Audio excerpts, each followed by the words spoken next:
بسم اللہ الرحمن الرحیم، سورہ آل عمران آیت نمبر 156۔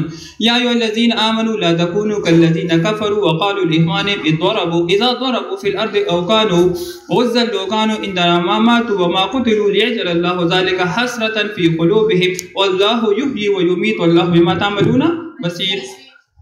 اب دیکھیں ان آیات کا ترجمہ ہم کل پڑھ چکے ہیں، اور ایک دفعہ پھر خلاصتاً آپ لوگوں کو میں بتاؤں کہ اللہ تعالیٰ مسلمانوں کو خطاب کر رہا ہے کہ کافروں کی طرح نہ ہو جانا، لا تکونوا کالذین کفروا، کافروں جیسا نہ ہونا، کافروں کے مثل نہ ہونا، کہ جب ان کے بھائی کسی جنگ کے لیے چلے جاتے ہیں یا کسی لڑائی میں چلے جاتے ہیں، اذا ضربوا فی الارض کسی سفر میں چلے جاتے ہیں، اور کانوا غزا لو کانوا یا کسی لڑائی میں چلے جاتے ہیں، تو وہ کہتے ہیں، تو اپنے بھائیوں کے بارے میں کہتے ہیں کہ لوکانو عندنا ما ماتوا، اگر یہ لوگ سفر میں نہ جاتے، اگر یہ لوگ جہاد کے لیے نہ نکلتے تو نہ مرتے، یعنی ہماری طرح بچ جاتے، اپنی جگہوں پر رہتے، نہ مرتے، وما قتلوا اور نہ ہی قتل کیے جاتے، لیجعل اللہ ذلک حسرۃ فی قلوبہم، تو انجام کیا ہے؟ اللہ تعالیٰ اس قول کو ان کی حسرت کا سبب بنا دے گا۔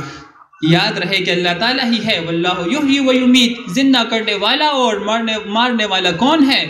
چاہے ہم اپنے گھر میں ہوں لیکن ہمارے موت کا دن مقرر ہو تو ہمیں موت ضرور آئے گی، چاہے ہم جہاد کے نکل پڑے لیکن موت ہماری مقرر نہ ہو تو پھر بھی اللہ تعالیٰ ہمیں زندہ سلامت لوٹائے گا، ٹھیک ہے؟ واللہ بما تعملون بصیر۔ اللہ تعالیٰ نے کہا کہ دیکھو منافقین، اللہ تعالیٰ دیکھتا ہے جو تم مسلمانوں کے دلوں میں وسوسے بناتے ہو، جو تم منافقین جو ہے مسلمانوں کو کفار کے خلاف جہاد کرنے سے عار دلاتے تھے، کہ اب یہاں پر اللہ تعالیٰ نے فرمایا وقالوا لاخوانہم، ایک طرف منافقین ہے، دوسری طرف اللہ تعالیٰ نے کہا کہ وہ اپنے بھائیوں کو، تو منافق مسلمان کا بھائی کیسے ہو سکتا ہے کسی کے پاس اس کا جواب؟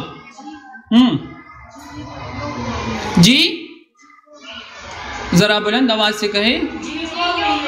قوم، ہاں قوم، آپ کا مطلب یہ کہ قوم ان کا ایک تھا، بالکل ٹھیک ہے، بالکل ٹھیک ہے۔ منافق دیکھیں یا تو ان کے نسبی بھائی تھے، یا دوسری بات یہ ہے کہ منافقین تو ظاہری طور پر یہ نہیں کہتے تھے نا کہ ہم مسلمان نہیں ہیں، تو اس لحاظ سے بھی اللہ تعالیٰ نے ایک اشارتاً کہا کہ تمہارے بھائی ہیں، حالانکہ حقیقت میں یہ مسلمانوں کے کیا تھے؟ دشمن تھے۔ تو منافقین یہ اس لیے کہتے تھے کہ ان کا تقدیر پر ایمان نہیں تھا، کہ جو چیز جس شخص کے لیے وہ کسی عمل سے ٹل نہیں سکتی تھی، اس لیے رسول اللہ صلی اللہ علیہ وسلم سے فرمایا کہ اگر کوئی نقصان ہو جائے تو یوں نہ کہو۔ بے شمار احادیث میں اس طرح آتا ہے کہ آپ صلی اللہ علیہ وسلم کے ارشادات کا مفہوم ہے کہ بعض لوگ کہتے ہیں کہ اگر میں فلاں جگہ نہ جاتا تو یوں نہ ہوتا، خلق وہی کہ فلاں کی التنوم تل وزاکار منوش وزان لبکار کا تو التلالم، ٹھیک ہے، اگر میں فلاں یہ چیز نہ کرتا تو یوں نہ ہوتا، اگر میں یہ وہاں پر یہ نہ کرتا تو یوں نہ ہوتا، آسان الفاظ میں وقتوں کے خلق ہوئی کہ دا کر دا چل میں نہ اکڑوں اس پم نہ شوے، خلق ہوئی دا سے کنا، تو آپ صلی اللہ علیہ وسلم نے فرمایا کہ احسان نہ کرو، یہ کیا ہے؟ یہ تقدیر اللہ تعالیٰ کی طرف سے لکھی گئی ہے۔ ایک اور حدیث میں یہ بھی آتا ہے، آپ صلی اللہ علیہ وسلم نے فرمایا کہ قوی مومن اللہ کے نزدیک ضعیف مومن سے زیادہ بہتر اور محبوب ہے، اور ہر ایک کام میں تمہارے لیے خیر ہے، جو چیز تمہیں نفع دے اس پر حرص کرو، اس کے پیچھے چلا کرو، یعنی جس چیز میں اللہ تعالیٰ نے تمہارے لیے فائدہ رکھا ہے تو کوشش کرو کہ فائدے والے کام کرو اور اللہ تعالیٰ سے مدد حاصل کرو، ٹھیک ہے؟ اور اگر تمہیں کوئی مصیبت پہنچے تو یہ نہ کہو کہ اگر میں فلاں کام کر لیتا تو مجھے یہ مصیبت نہ پہنچتی، البتہ یہ کہو کہ یہ چیز عاجز نہ ہو، یعنی اگر تمہیں کوئی مصیبت پہنچے تو یہ نہ کہو کہ اگر میں فلاں کام کر لیتا تو مجھے یہ مصیبت نہ پہنچتی، بلکہ تم یہ کہو کہ اللہ تعالیٰ نے میرے مقدر میں یہ کام رکھا تھا تو تب میرے ساتھ یہ ہوا، اگر اللہ تعالیٰ میرے مقدر میں یہ کام نہ رکھتا تو میرے ساتھ یہ کام نہ ہوتا۔ آپ میری بات سمجھ گئے؟ تو اس آیت سے ہمیں یہ بھی معلوم ہو گیا، اس حدیث سے بھی جو آپ لوگوں کو میں نے بتائی، کہ کبھی بھی یعنی تقدیر میں جو چیز اللہ تعالیٰ نے ہمارے لیے مقرر کی ہو تو اس پہ ہمیں ایمان لانا چاہیے۔ ہمارے اوپر کوئی مصیبت آ جائے، کوئی آزمائش آ جائے، کسی قسم کی کوئی بیماری، کوئی تکلیف آ جائے، کچھ بھی آ جائے تو ہم کیا کہیں گے؟ انا للہ و انا الیہ راجعون، ہم بھی اللہ کے لیے ہے، ہمارا لوٹنا بھی اللہ ہی کی طرف ہے، یعنی ہم اس بات پر ایمان رکھتے ہیں کہ اللہ تعالیٰ نے ہمارے مقدر میں جو کچھ بھی رکھا ہے وہ ہمیں مل ہی کر رہے گا، ٹھیک ہے؟ اچھا آگے جائیں، وَلَئِن قُتِلْتُمْ فِي سَبِيلِ اللَّهِ أَوْ مُتْتُمْ لَمَغْفِرَةٌ مِّنَ اللَّهِ وَرَحْمَةٌ خَيْرٌ مِّمَّا يَجْمَعُونَ، اگر تم اللہ تعالیٰ کے راستے میں قتل کیے جاؤ او متم یا یعنی جہاد کے علاوہ اللہ کے راستے میں کسی اور طریقے سے فوت ہو جاؤ تو لمغفرۃ من اللہ ورحمہ، تو اس سے بڑھ کر اور مغفرت یعنی اللہ تعالیٰ کی مغفرت اور اللہ تعالیٰ کی بخشش تمہیں ملے گی، اور خیر مما یجمعون یہ اس سے بہت بہتر ہے جو تم جمع کرتے ہو۔ اس سے پہلے والی آیت میں ہم نے پڑھا تھا کہ منافقین یہ کہہ رہے تھے کہ اگر یہ ہمارے پاس ہوتے تو نہ مرتے اور نہ قتل کیے جاتے، تو اللہ تعالیٰ نے اس قول کا رد فرمایا کہ کسی جگہ پر آنے جانے میں مرنے اور جینے کا کوئی دخل نہیں ہے، اللہ ہی زندہ کرتا ہے اور اللہ ہی موت طاری کرتا ہے۔ یہ تو اللہ تعالیٰ نے اسی پہلے والی آیت میں جواب دیا کہ زندگی اور موت اللہ کے ہاتھ میں ہے۔ دوسرا جواب اللہ تعالیٰ نے اس آیت میں دیا کہ انسان کو موت تو آئے گی، ہر صورت میں اس کو موت آئے گی، چاہے اس کو یعنی وہ قتل کیا جائے، ٹھیک ہے، یا وہ طبعی طور پر مرا جائے، یعنی اپنی موت جس کو کہتے ہیں بغیر کسی کے مارے جانے کے وہ مر جائے۔ تو اللہ تعالیٰ نے کیا فرمایا؟ اللہ تعالیٰ لیکن اگر یہ موت اللہ کے راستے میں ہو، یہ موت یا یہ قتل ہونا یہ اللہ کے راستے میں ہو تو یہ بہت زیادہ بہتر ہے۔ کس چیز سے بہتر ہے؟ اس چیز سے بہتر ہے کہ انسان دنیا اور اس کی لذتوں کی طلب میں مر جائے۔ خیر مما یجمعون کا مطلب یہ ہے کہ وہ دنیا کے پیچھے چلنا شروع کر دے اور دنیا کی آسائشوں کو اور سہولیات کو اور نعمتوں کو جمع کرنا چاہے اور اس میں مگن رہے اور اس کو موت آئے، تو یہ موت بہتر ہے یا وہ موت بہتر ہے جو اللہ تعالیٰ کے راستے میں آ جائے؟ ٹھیک ہے، آیت آپ لوگ سمجھ گئے؟ تو اللہ تعالیٰ نے فرمایا کہ دیکھو منافقین، تم تو دنیاوی لذتوں کے پیچھے پڑے ہو، تمہیں اسی صورت میں موت آئے گی، اور جو اللہ تعالیٰ کے نیک بندے ہیں ان کو اللہ تعالیٰ کے راستے میں موت آئے گی، ٹھیک ہے۔ وَلَئِن مُتُّمْ وَقُتِلْتُمْ لَإِلَى اللَّهِ تُحْشَرُونَ، اگر تم مر جاؤ، فوت ہو جاؤ، اور قتلتم یا تم قتل کیے جاؤ، لَإِلَى اللَّهِ تُحْشَرُونَ، تو پھر اللہ تعالیٰ کیا کرے گا؟ تم سب اللہ تعالیٰ کی طرف جو ہے وہ جمع کیے جاؤ گے۔ دیکھو اس میں بھی واضح طور پر اعلان ہے کہ چاہے تم مارے جاؤ اپنے گھر میں، چاہے تم اللہ تعالیٰ کے راستے میں مر جاؤ، شہید ہو جاؤ، یا تم مال اور دنیاوی چیزوں کی نعمتوں یا جو بھی دنیاوی ضروریات ان کے پیچھے لگے رہو، حرص کرتے رہو، لالچ کرتے رہو، اور اسی دوران تمہیں موت آ جائے تو پھر بھی تم اللہ تعالیٰ کی طرف جو ہے وہ جمع کیے جاؤ گے۔ میرے خیال میں زیادہ مشکل آیت نہیں ہے۔ فَبِرَمَا رَحْمَةٍ مِّنَ اللَّهِ لِنْتَ لَهُمْ وَلَوْ كُنْتَ فَظًّا غَلِيظَ الْقَلْبِ لَانفَضُّوا مِنْ حَوْلِكَ فَاعْفُ عَنْهُمْ وَاسْتَغْفِرْ لَهُمْ وَشَاوِرْهُمْ فِي الْأَمْرِ فَإِذَا عَزَمْتَ فَتَوَكَّلْ عَلَى اللَّهِ إِنَّ اللَّهَ يُحِبُّ الْمُتَوَكِّلِينَ۔ اللہ تعالیٰ کی رحمت کیا ہے؟ عظیم رحمت ہے۔ فَبِمَا رَحْمَةٍ مِّنَ اللَّهِ لِنْتَ لَهُمْ، آپ اللہ تعالیٰ کی رحمت سے ان کے لیے کیا ہو گئے؟ نرم ہو گئے۔ اگر وَلَوْ كُنْتَ فَظًّا غَلِيظَ الْقَلْبِ، اگر آپ صلی اللہ علیہ وسلم ہوتے تند مزاج، تند خو، تیز مزاج، سخت مزاج، اور یا آپ صلی اللہ علیہ وسلم کیا ہوتے؟ غلیظ القلب، سخت دل ہوتے، لَانْفَضُّوا مِنْ حَوْلِكَ، تو یہ سارے کے سارے آپ سے بھاگ جاتے، اٹھ جاتے، چلے جاتے۔ لیکن اللہ تعالیٰ نے آپ صلی اللہ علیہ وسلم کو کیا بنایا؟ نرم مزاج بنایا۔ فَاعْفُ عَنْهُمْ وَاسْتَغْفِرْ لَهُمْ وَشَاوِرْهُمْ فِي الْأَمْرِ، تو آپ ان کو معاف بھی کریں، وَاسْتَغْفِرْ لَهُمْ، اور ان کے لیے بخشش کی دعائیں بھی مانگے، وَشَاوِرْهُمْ فِي الْأَمْرِ، اور ان سے مشورہ بھی کریں، یعنی ان کو اپنے آپ سے دور نہ کریں۔ یہ تمہارے دینی بھائی ہیں، یہ مسلمانوں کی بات ہو رہی ہے، ٹھیک ہے۔ اور دوسری بات یہ ہے، چوتھی بات یہ ہے فَإِذَا عَزَمْتَ فَتَوَكَّلْ عَلَى اللَّهِ، اور اب آپ جب کسی کام کا ارادہ کرنے لگتے ہیں تو اللہ تعالیٰ پر توکل کرے۔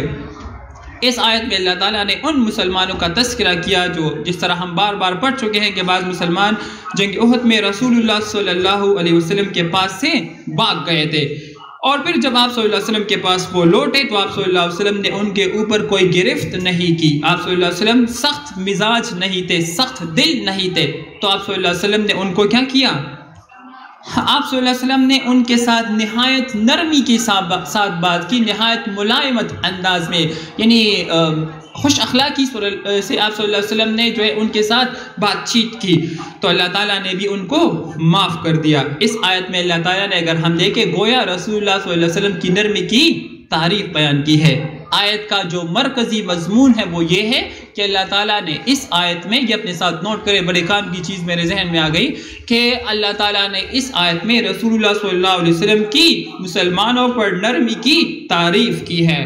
قرآن مجید میں جگہ جگہ ہمیں اس کے بارے میں اور بھی آیات ملتی ہے۔ کوئی مجھے کوئی آیت بتا سکتا ہے؟ ایک ہم پڑھ بھی چکے ہیں میرے خیال میں، وَخْفِضْ جَنَاحَكَ لمن اتبعک من المؤمنین، جن مسلمانوں نے آپ کی پیروی کی تو آپ ان کے لیے وخفض جناحک، آپ ان کے لیے اپنے پروں کو، اپنے رحمت کے بازو کو کیا کیجئے؟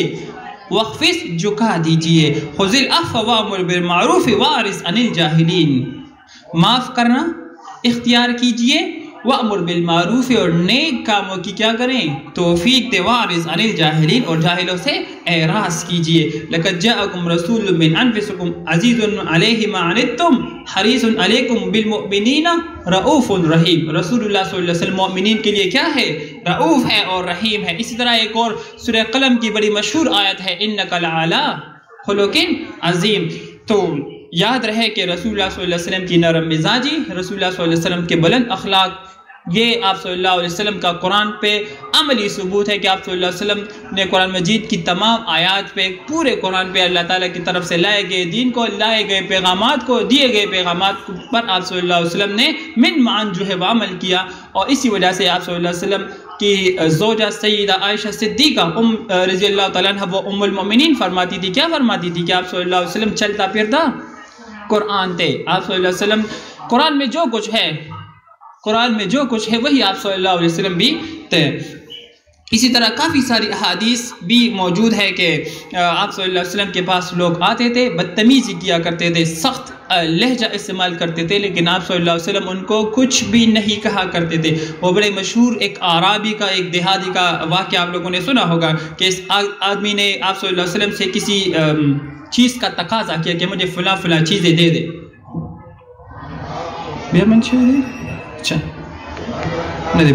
اچھا تو اور نہایت بدتمیزی کی اس نے، تو آپ صلی اللہ علیہ وسلم کے صحابہ نے اس کو مارنے کا ارادہ کیا۔ آپ صلی اللہ علیہ وسلم نے کیا فرمایا؟ آپ صلی اللہ علیہ وسلم نے فرمایا کہ اس کو چھوڑ دو، اس کو کچھ بھی مت کہو، حالانکہ اس نے بڑی بدتمیزی کی تھی۔ اور پھر آپ صلی اللہ علیہ وسلم نے خود ایک اونٹ خرید کر اس کو دے دیا اور کہا کہ جاؤ یہ اونٹ اس کو دے دو۔ یہ آپ صلی اللہ علیہ وسلم کا جو ہے وہ اندازہ، بڑا وہ ہجرت کا واقعہ بھی آپ لوگوں کو یاد ہے، سراقہ بن مالک رضی اللہ تعالیٰ عنہ، جس نے آپ صلی اللہ علیہ وسلم کو پکڑنے کا ارادہ کیا تو اللہ تعالیٰ نے اس کو زمین میں دنسا دیا، حالانکہ اس نے یعنی دوبارہ بھی اس نے دعا کی تو وہ دوبارہ زندہ یعنی زمین نے اس کو واپس پھینک دیا۔ پھر اس نے دوبارہ ارادہ کیا تو پھر اس کو گھٹنوں تک، بلکہ کیا کہتے ہیں گردن تک زمین میں دنسا دیا۔ لیکن یہ آپ صلی اللہ علیہ وسلم کا برداشت، آپ صلی اللہ علیہ وسلم کے بلند اخلاق کے اسی وجہ سے پھر آپ صلی اللہ علیہ وسلم نے جو ہے وہ پھر اس کو چھوڑ دیا۔ تو اس میں کافی ساری باتیں ہیں، میرے خیال میں اتنا کافی ہے، لیکن بہرحال آیت کا خلاصہ آپ لوگوں کے ذہن میں آ گیا کہ اس آیت میں اللہ تعالیٰ نے رسول اللہ صلی اللہ علیہ وسلم کی نرم مزاجی کی تعریف کی ہے کہ اگر آپ صلی اللہ علیہ وسلم سخت مزاج ہوتے تو یہ آپ لوگوں سے بھاگ جاتے۔ یہ مسلمان جو میدان جنگ میں بھاگ گئے تھے، میدان احد سے بھاگ گئے تھے، کبھی آپ کا سامنا نہ کرتے، لیکن آپ صلی اللہ علیہ وسلم کی نرم مزاجی کی وجہ سے یہ دوبارہ جو ہے وہ لوٹ آئے۔ تو آپ ان کے ساتھ کیا کریں؟ آپ ان کے ساتھ مشورہ کریں، آپ ان کو اپنے ساتھ بٹھایا کریں، آپ ان کے لیے مغفرت کی دعائیں کریں، اور آپ ان کے لیے ان کو معاف کر دیں، ان کے لیے بخشش کی دعائیں کریں، مغفرت کی دعائیں کریں، ٹھیک ہے؟ ان ینصرکم اللہ فلا غالب لکم وان یخذلکم فمن ذا الذی ینصرکم من بعدہ وعلی اللہ فلیتوکل المؤمنون۔ ان ینصرکم اللہ، اگر اللہ تمہاری مدد کرے، اے مسلمانوں اگر کیا کرے؟ اللہ تعالیٰ تمہاری مدد کرے، فلا غالب لکم، تو تم پر کوئی بھی غالب نہیں آ سکتا۔ اگر جس کے ساتھ اللہ کی مدد شامل حال ہو جائے، دنیا کی کوئی طاقت اسے شکست نہیں دے سکتی۔ وَيَخْذُلْكُمْ، لیکن اگر وہ تمہیں کیا کر دے؟ تمہیں بے سہارا چھوڑ دے۔ میں نے اس کا ترجمہ کیا کیا تھا؟ وہ تمہیں بے یار و مددگار چھوڑ دے۔ بالکل، یہ اس سے اچھا ترجمہ ہو ہی نہیں سکتا، یعنی وہ تمہیں بے سہارا چھوڑ دے، یوں کہہ لیں کہ وہ تمہیں بغیر کسی مدد کے چھوڑ دے۔ وَيَخْذُلْكُمْ، اگر وہ تمہیں بغیر کسی مدد کے چھوڑ دے۔ فَمَنْ ذَا الَّذِي يَنْصُرُكُمْ مِنْ بَعْدِهِ، تو کون ہے جو تمہاری مدد کرے اس کی بات؟ اس پہ ہمارا بھی ایمان ہے، اللہ تعالیٰ ایسا ایمان ہم سب کو یعنی نصیب کرے کہ ہمیں ہر معاملے میں اللہ تعالیٰ پر ایمان مضبوط رکھنا چاہیے کہ جو کچھ بھی ہمارے ساتھ ہماری زندگیوں میں ہوتا ہے وہ کون کرتا ہے؟ اللہ تعالیٰ کرتا ہے۔ وَعَلَى اللَّهِ فَلْيَتَوَكَّلِ الْمُؤْمِنُونَ، اور اے درجہ رابعہ کی طالبات، اللہ تعالیٰ کیا کہتا ہے کہ مجھ پر بھروسہ رکھو۔ جو مومنین ہیں، جو مومنات ہیں، وہ اللہ تعالیٰ پر بھروسہ رکھتے ہیں۔ تو یہ اللہ تعالیٰ نے ایک دفعہ پھر مسلمانوں کو یعنی ایک قسم کی تسلی دی کہ اللہ تعالیٰ کی مدد اگر تمہارے ساتھ شامل حال رہے اور تم میدان جنگ میں ڈٹے رہے، مضبوطی کے ساتھ ثابت قدم رہے، تو پھر اللہ تعالیٰ کیا کرے گا؟ تمہاری مدد کرے گا۔ اور لیکن اگر تم جو ہے اللہ تعالیٰ تمہارا مدد کرنا چھوڑ دی تو پھر دنیا کی کوئی طاقت تمہاری مدد نہیں کر سکتی۔ اس سے پہلے والی آیت میں یہ وَشَاوِرْهُمْ فِي الْأَمْرِ، یہ اہم آیت ہے، آیت کا اہم حصہ ہے۔ میں چاہتا ہوں کہ اس میں کچھ بات کروں۔ دیکھیں دین کے معاملات میں، دنیاوی معاملات میں، چونکہ ہم سب کسی نہ کسی کے مدد کے محتاج ہوتے ہیں، اور ایسا کوئی بھی انسان اس دنیا میں نہیں ہے کہ جس کو کبھی بھی مشورے کی ضرورت اس دنیا میں نہ پڑتی ہو، ٹھیک ہے؟ تو ایک تو مشورہ کرنا ہوتا ہے اپنے قریبی دوستوں کے ساتھ، اپنے اساتذہ کے ساتھ، اپنے والدین، اپنے بہن بھائیوں کے ساتھ، یا جس شخص پہ انسان کا اعتماد ہوتا ہے، ٹھیک ہے؟ تو اس کے ساتھ مشورہ کرتا ہے کہ میں کیا کروں، کیونکہ زندگی میں بے شمار مراحل آتے ہیں، انسان ہمیشہ کسی ایک حال میں نہیں رہتا، اس کو بہت سارے یعنی مواقع پر لوگوں کی مدد کی ضرورت ہوتی ہے۔ تو اسی وجہ سے بعض احادیث میں مشورے کی بڑی ترغیب آئی ہے۔ ایک مشورہ ہم لوگوں کے ساتھ کرتے ہیں، اور ایک مشورہ ہم کس کے ساتھ کرتے ہیں؟ اپنے اللہ کے ساتھ کرتے ہیں، اپنے رب کے ساتھ کرتے ہیں، جس کو ہم استخارہ بولتے ہیں، استشارہ یا استخارہ بولتے ہیں۔ تو استخارے کے مفہوم میں پتہ نہیں کہ پھر آپ کو کوئی بتائے گا یا نہیں بتائے گا، لیکن استخارے میں چاہتا ہوں کہ میں جو لوگوں میں ضروری جو باتیں ہیں استخارے کے حوالے سے چند باتیں آپ لوگوں کو میں بتاؤں، کیونکہ لوگوں میں بے شمار ہزاروں کی تعداد میں غلط فہمیاں لوگوں کے اندر موجود ہے۔ استخارے کا مطلب کیا ہے؟ استخارہ کوئی مجھے بتائے؟ باب استفعال سے ہے، اس کا لغوی معنی کیا ہوگا؟ لفظی ترجمہ اللہ تعالیٰ سے خیر طلب کرنا۔ شاباش۔ استخارے کا مطلب یہ ہے کہ اللہ تعالیٰ سے خیر طلب کرنا۔ اب خیر طلب کرنا اس طرح تو نہیں ہے کہ انسان رات کو استخارہ کرے اور صبح کے وقت اور رات ہی میں وہ کوئی خواب دیکھے، اور چاہے کس طرح کا بھی خواب ہو، اور اسی کے اوپر وہ عمل کرنا شروع کر دے کہ دیکھو میں نے تو خواب میں یہ دیکھا تھا، تو گویا یہ میرے لیے یہ میرا کام ہو گیا، حالانکہ بات یہ نہیں ہے۔ رسول اللہ صلی اللہ علیہ وسلم نے صرف استخارے کا حکم دیا ہے، استخارے کے بارے میں فرمایا ہے۔ آپ صلی اللہ علیہ وسلم نے یہ نہیں کہا کہ تم خواب دیکھو گے۔ کوئی مائی کا لال مجھے نہیں دکھا سکتا کہ کسی بھی کتاب میں، کسی بھی حدیث کی مستند کتاب میں کہیں بھی اس بات کا ذکر ہو کہ انسان استخارہ کرے اور رات کو پھر وہ خواب دیکھے۔ میرے خیال میں آپ سب کو اس بات پہ بھی یقین تھا کہ انسان خواب دیکھے گا۔ اچھے خاصے پڑھے لکھے لوگ، علماء، بڑے بڑے لوگ کو میں نے سنا ہے، حالانکہ یہ 100% غلط بات ہے۔ استخارے کا مطلب یہ ہے کہ ہمیں کوئی معاملہ درپیش ہے، خاص کر آپ لوگوں کی جو عمر ہے، اس عمر میں یہ لازمی بات ہے، آپ کے والدین کی ذمہ داری ہوگی کہ آپ لوگوں کا کسی اچھی جگہ پہ رشتہ کریں، یا کوئی اور بھی یعنی زندگی کے کافی سارے مراحل ہوتے ہیں، کوئی بھی مرحلہ آ سکتا ہے، تو آپ اپنے لیے استخارہ کریں، اور جس طرف آپ کے دل کا میلان ہو آپ اسی پہ عمل کریں۔ بسا اوقات کوئی جگہ ہمارے والدین کو پسند ہوتی ہے کہ یہ جگہ اچھی ہے، اور ہم استخارہ بھی کرتے ہیں اور ہم خواب میں کوئی الٹی سیدھی چیز دیکھ لیتے ہیں، تو کہتے ہیں نہیں یہ تو ہمارے لیے بری ہے، گویا ہمارے اوپر خواب میں الہام ہوتا ہے، یا ہمارے اوپر خواب میں ہمیں وحی نازل ہوتی ہے۔ دیکھیں خواب کبھی کبھار انسان کسی خیال میں، کسی سوچ میں ہوتا ہے، تو اس کا خیال اور اس کی سوچ جو ہے اس کا خواب بن جاتی ہے۔ مجھے نہیں معلوم کہ کسی نے آپ لوگوں کو سورہ یوسف میں بتایا ہے یا نہیں بتایا ہے۔ خواب کی کافی ساری اقسام ہیں، اس پہ اگر ہم بات کرنا شروع کر دیں تو 2-3 دن لگ سکتے ہیں۔ بہرحال میرے کہنے کا مطلب یہ ہے کہ رسول اللہ صلی اللہ علیہ وسلم نے استخارے کا حکم دیا ہے کہ آپ کسی بھی معاملے میں، چھوٹے بڑے کام میں اللہ تعالیٰ سے کیا کرے؟ مشورہ کرے۔ تو دیکھیں آپ استخارے کی دعا کو دیکھیں، استخارے کی دعا میں ہم کہتے ہیں کہ اللہ اگر یہ کام میرے لیے اچھا ہو تو میرے لیے اس کو آسان بنا دے، اور اگر یہ کام میرے لیے مشکل ہو یا اس میں میرے لیے بلائی نہ ہو تو اس کو مجھ سے فاصرف عنی، تو اس کو مجھ سے یہ کام جو ہے مجھ سے دور کر دے۔ اب ہم نے سارا معاملہ کس پہ چھوڑ دیا؟ اللہ تعالیٰ پہ چھوڑ دیا، ہم نے اپنا کام کر لیا، باقی کام کس کا ہے؟ اللہ تعالیٰ کا ہے۔ تو یاد رکھیں ایک کام تو یہ ہے کہ استخارے کے لیے خواب کا ہونا ضروری نہیں ہے، بسا اوقات کوئی رہنمائی مل جاتی ہے۔ میں یہ نہیں کہتا کہ ہر خواب غلط ہے، میرے کہنے کا ہرگز یہ مطلب نہیں ہے کہ ہر خواب کیا ہے؟ غلط ہے۔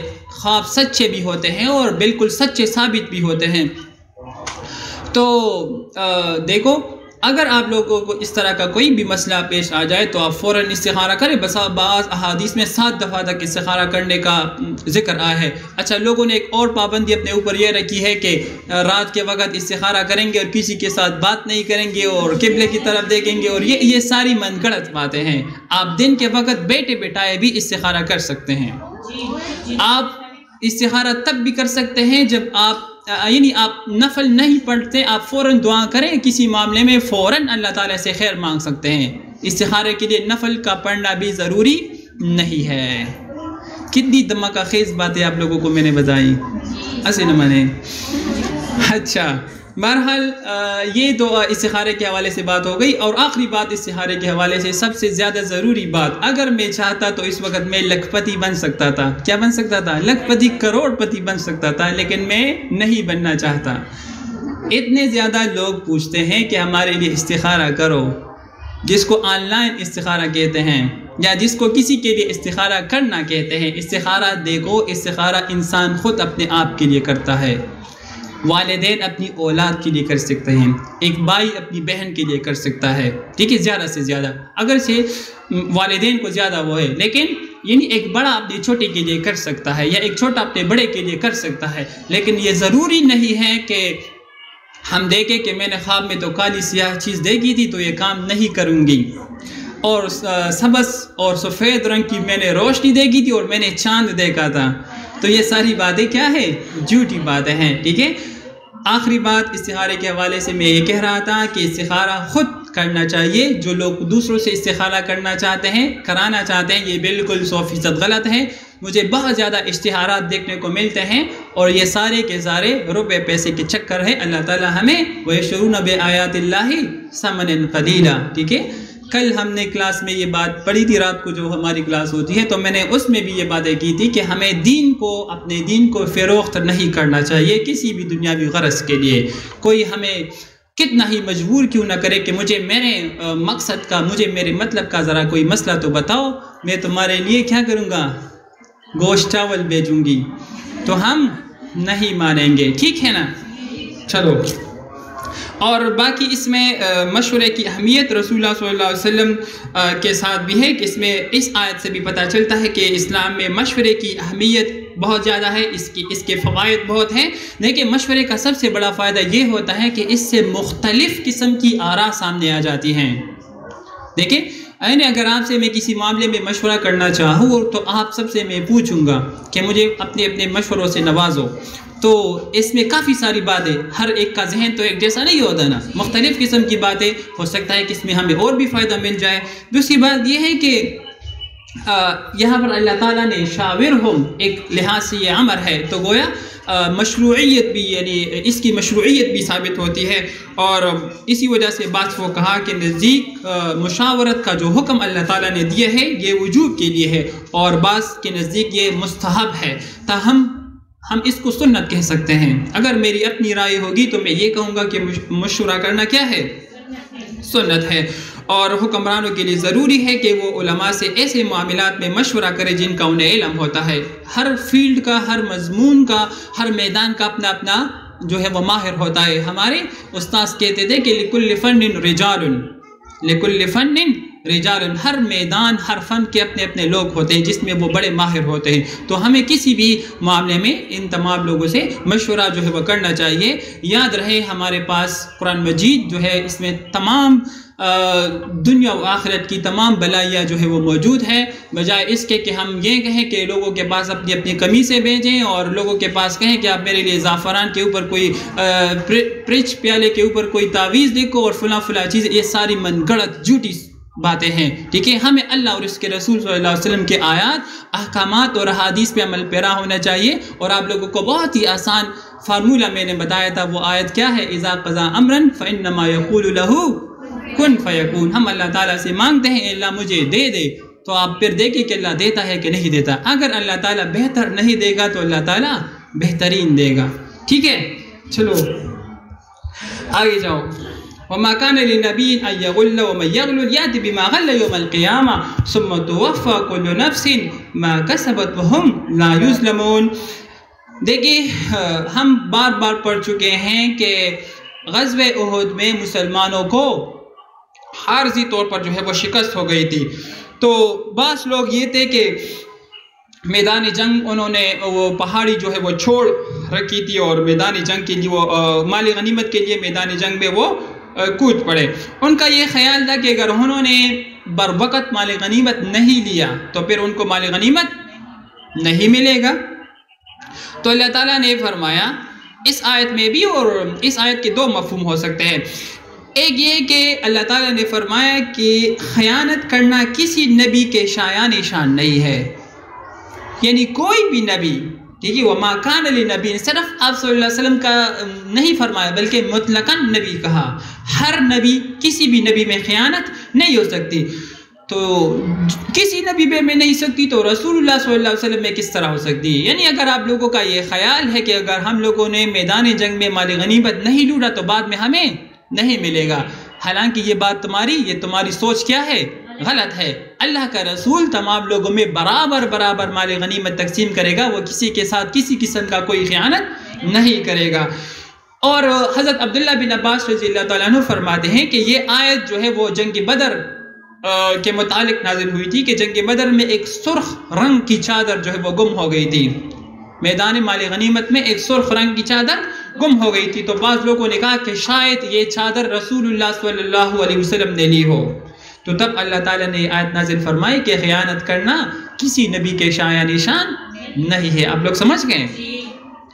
اسی طرح بعض صحابہ کرام جو ہے وہ آپ صلی اللہ علیہ وسلم بعض صحابہ کرام میں مال غنیمت تقسیم کرتے تھے اور بعض صحابہ کرام میں مال غنیمت تقسیم نہیں کرتے تھے. اب لازمی بات ہے کہ جو صحابی میدان جنگ میں گیا غنیمت اسی کا حق ہے. جو سرے سے جنگ ہی میں شریک نہیں ہوا تو اس کو کہاں سے مال غنیمت دیا جائے؟ مال غنیمت تو کن لوگوں کا حق ہوتا ہے؟ ہاں، جو جہاد میں شریک کرے. تو یہ آیت بھی آسان ہے. تو اللہ تعالیٰ نے فرمایا کہ جو شخص خیانت کرے گا تو قیامت کے دن وہ خیانت کی ہوئی چیز کو قیامت کے دن لے کر آئے گا، اور پھر ایسے آدمی کو اللہ تعالیٰ سخت قسم کا جو ہے وہ سزا دے گا. أَفَمَنِ اتَّبَعَ رِضْوَانَ اللَّهِ كَمَنْ بَاءَ بِسَخَطٍ مِّنَ اللَّهِ وَمَأْوَاهُ جَهَنَّمُ وَبِئْسَ الْمَصِيرُ. تو جس شخص نے اللہ تعالیٰ کی رضا کی کیا کی؟ اتباع کی. كَمَنْ بَاءَ بِسَخَطٍ مِّنَ اللَّهِ، تو کیا وہ شخص اس کی طرح ہے جو اللہ تعالیٰ کے غضب کے ساتھ لوٹا؟ اب ایک طرف وہ شخص ہے جس نے اللہ تعالیٰ کی رضا چاہی اور دوسری طرف وہ شخص ہے جس نے اللہ تعالیٰ کے غضب کے راستے پہ چلا، یعنی جن کاموں سے اللہ تعالیٰ ناراض ہوتا ہے ایسے راستے پر چلا تو اس کا ٹھکانہ کہاں ہوگا؟ جہنم ہوگا. یعنی اس آیت کہ دو تین قسم کے اگر ہم سوچتے غور کریں تو دو تین قسم کے اس آیت کے مفہوم ہو سکتے ہیں. ایک یہ کہ جس نے خیانت کو ترک کرنے میں اللہ تعالیٰ کی رضا کی پیروی کی تو کیا وہ اس شخص کی طرح ہو سکتا ہے جو خیانت کا ارتکاب کر کے اللہ تعالیٰ کی غضب کی طرف لوٹے؟ ہرگز نہیں. اس کا ٹھکانہ کیا ہوگا؟ جہنم ہوگا.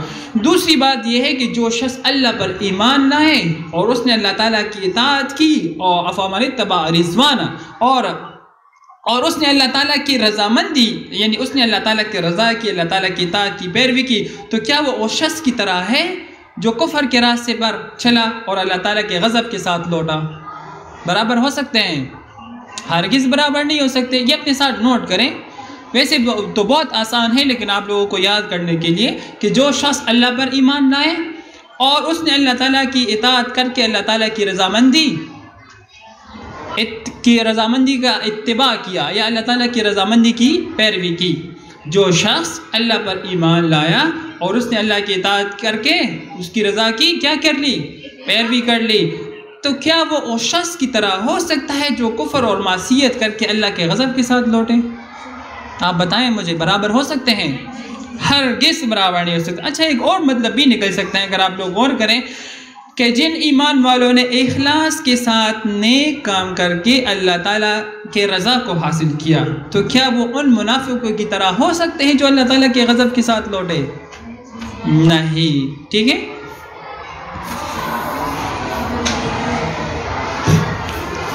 ہاں، لکھ لیا یا میں دوبارہ بتاؤں؟ دیکھو، بہت ہی آسان کر کے، جو شخص اللہ پر ایمان لائے اور اللہ تعالیٰ کی اطاعت کی پیروی کرے اور اس کی رضا حاصل کرے، ٹھیک ہے، تو کیا وہ اس شخص کی طرح ہو سکتا ہے جو کفر کرے، معصیت کرے اور اللہ تعالیٰ کے غضب کے ساتھ لوٹے؟ نہیں ہو سکتا نا. سمجھ گئے؟ یہ لکھ لیا۔ اچھا، جن لوگوں نے، جن مومنین نے اخلاص کے ساتھ نیک کام کر کے اللہ کی رضا حاصل کی، جن مومنین نے نیک کام کر کے اللہ تعالیٰ کی رضا حاصل کی، تو کیا وہ ان منافقین کی طرح ہو سکتے ہیں جو اللہ تعالیٰ کے غضب کے ساتھ لوٹے؟ ہرگز نہیں۔ ٹھیک ہے، یہ آیت یعنی اس موقع کے ساتھ خاص نہیں ہے، بلکہ اس آیت کا مفہوم عام ہے کہ ہر وہ شخص جو اللہ تعالیٰ کی رضا کے کام کرے وہ شخص برابر نہیں ہو سکتا، یا جو آدمی اللہ تعالیٰ کے غضب کے ساتھ لوٹے نہیں، جو اللہ تعالیٰ کی نافرمانی کرے وہ نیک آدمی کی کیا نہیں ہو سکتا؟ برابر نہیں ہو سکتا۔ ہم درجات عند اللہ واللہ بصیر بما یعملون، اللہ تعالیٰ کے نزدیک مختلف درجات میں ہوں گے اور اللہ تعالیٰ سب کے کاموں کو خوب دیکھنے والا ہے۔ یعنی جن لوگوں نے خیانت کو ترک کیا اور جن لوگوں نے خیانت کی وہ سب کے سب ایک درجے میں نہیں ہوں گے، بلکہ نیت اور اخلاص کے اعتبار سے ان کے مختلف درجات ہیں۔ ان کے مختلف کیا ہیں؟ درجات ہے۔ لقد من اللہ علی المؤمنین اذ بعث فیہم رسولا من انفسہم یتلو سکتا وہ سنا گئی؟ ہاں وائے جی دیکھیں، آپ کو ایک تو میں نے یہ بتایا کہ جو شخص اللہ پر ایمان لائے اور اس نے اللہ تعالیٰ کی اطاعت کی اور اللہ تعالیٰ کی رضامندی حاصل کی، ایک یہ کہ جس نے اخلاص کے ساتھ جی دین مخ کی، اچھا اس کا تعلق تو میں نے خیانت کے ساتھ کیا تھا نا، یعنی جس نے خیانت کو ترک کرنے میں اللہ تعالیٰ کی رضا کی پیروی کی، وہ شخص کہ جس نے خیانت کو چھوڑ دیا اور خیانت کے چھوڑنے میں اللہ تعالیٰ کی رضا کی کیا کی؟ پیروی کی، تو کیا وہ اس شخص کی طرح ہو سکتا ہے جو خیانت کرے اور اللہ کے غضب کے ساتھ لوٹے؟ یعنی جو خیانت کرے وہ اور جو خیانت نہ کرے، تو کیا یہ دونوں برابر ہو سکتے ہیں؟ ہرگز نہیں۔ ایک اللہ کی رضا کی پیروی کرتا ہے اور دوسرے کیا؟ اللہ تعالیٰ کے غضب کے ساتھ لوٹتا ہے۔ آپ سمجھ گئی یا دوبارہ بتاؤں؟ جی بتاؤں۔ اذ بعث فیہم رسولا من انفسہم یتلو علیہم آیاتہ ویزکیہم ویعلمہم الکتاب والحکمہ وان کانوا من قبل لفی ضلال مبین۔ بہت ہی خوبصورت آیت ہے قرآن مجید کی اور بار بار گزر بھی چکی ہے کہ بے شک اللہ تعالیٰ نے کیا کیا؟ لقد من اللہ علی المؤمنین، اللہ تعالیٰ نے مومنین پر احسان کیا جب ان میں سے ایک عظیم رسول کو، اذ بعث فیہم رسولا، ایک عظیم الشان رسول کو اللہ تعالیٰ نے ان کے درمیان بھیجا، یتلو علیہم آیاتہ ویزکیہم، جو ان کے اوپر قرآن مجید کی آیات کی تلاوت کرتا ہے، ویزکیہم، اور ان کو پاک کرتا ہے، یعنی ان کے باطن کو کیا کرتا ہے؟ صاف کرتا ہے، ویعلمہم الکتاب والحکمہ، اور ان کو کتاب اور حکمت کی تعلیم جو ہے وہ دیتا ہے، اور وَإِن كَانُوا مِن قَبْلُ لَفِي ضَلَالٍ مُبِينٍ، اور اس سے پہلے یہ بہت ہی یعنی بڑی بڑی گمراہیوں میں جو ہے مبتلا تھے۔